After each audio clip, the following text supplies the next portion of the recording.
Only I can change my life. No one can do it for me. This is a quote from American actress and comedian Carol Burnett, a quote many Kenyans, especially the youth, have put to action, either knowingly or unknowingly, to try and better their lives. Do not betray yourself as a young person, be it for status, be it for money, be it for a relationship. Do not betray yourself to be seen as if you're successful. Do you, be authentic, live that life, eat that chapondondo and be comfortable. We have billionaires who started off as charcoal sellers and they built their lives slowly by slowly, bit by bit, and made it. Be comfortable in your sweat, in your hustle. And most importantly, as I have said, do not betray yourself. Because the one thing about life is anything acquired through illegal means, through funny ways and fishy deals, will always come back to haunt you. So young people, do you. However, there are cases of those who have resorted to treacherous, forgery and criminal activities to ensure that they make it in life. So what could be the reason for this trend? The reason why young people resort to conmanship and all manner of other forms of money, other forms of crime to get money, stems first and foremost from the fact that Kenya's population is predominantly youth. So we have 70% of the Kenyan population being young people. And yet, the opportunities for these young people to advance themselves economically and socially are very few.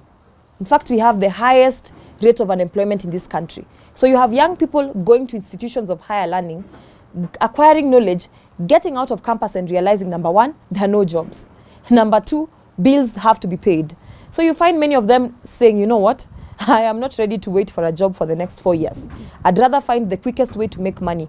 And that's why you'd find many of them coming up with schemes to con people, engaging in crime to con people.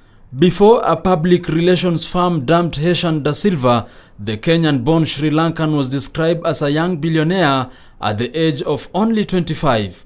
He was the ideal model of a successful entrepreneur who struggled with alcoholism, attempted suicide before discovering self and propelling to Billionaires Club. He featured on a TV show Young Rich, where apart from talking about his success, he flaunted his expensive earthly belongings, including Range Rover Sports. Then came a press release from the Glass House PR, and I quote, "Glass House PR will no longer represent Heshan de Silva, the brand, due to ambiguity and inconsistency presented by the brand." There are expectations from society, Your own parents are expecting you to have graduated and gotten a job, and here you are, you don't have a job, So you're asking yourself, since the society expects me to be doing well, the society expects me to be taking care of myself, and I don't have a means to take care of myself, what do I do?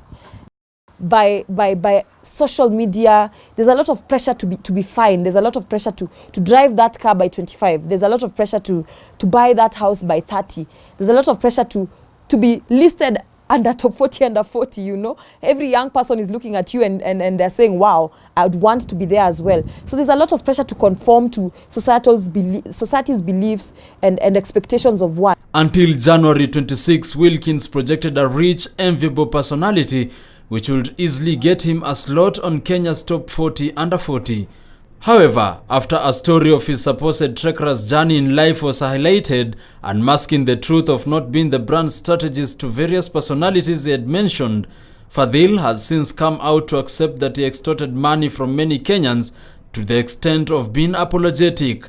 From the interviews he has had since then, Wilkins revealed that he had been living a lie from the onset. For some people, it's just generally laziness. We just simply do not want to work for what we deserve. We do not want to work and earn what is rightfully ours or what rightfully belongs to us. And it is a problem. And I think one of the other reasons, and the main reason why now all this is happening, is because young people don't have mentors. They don't have the right mentors to hold their hands and tell them, you know what, this is the direction to go. This is the way to go. That it is okay not to have graduated by 23. That it is okay not to have found a job by 30. If parents don't really know their children, Parents, your child is out there, you don't know what they do for a living. They come back at home, they give you money, they buy you all these nice things, but you don't want to question, where are they getting the money?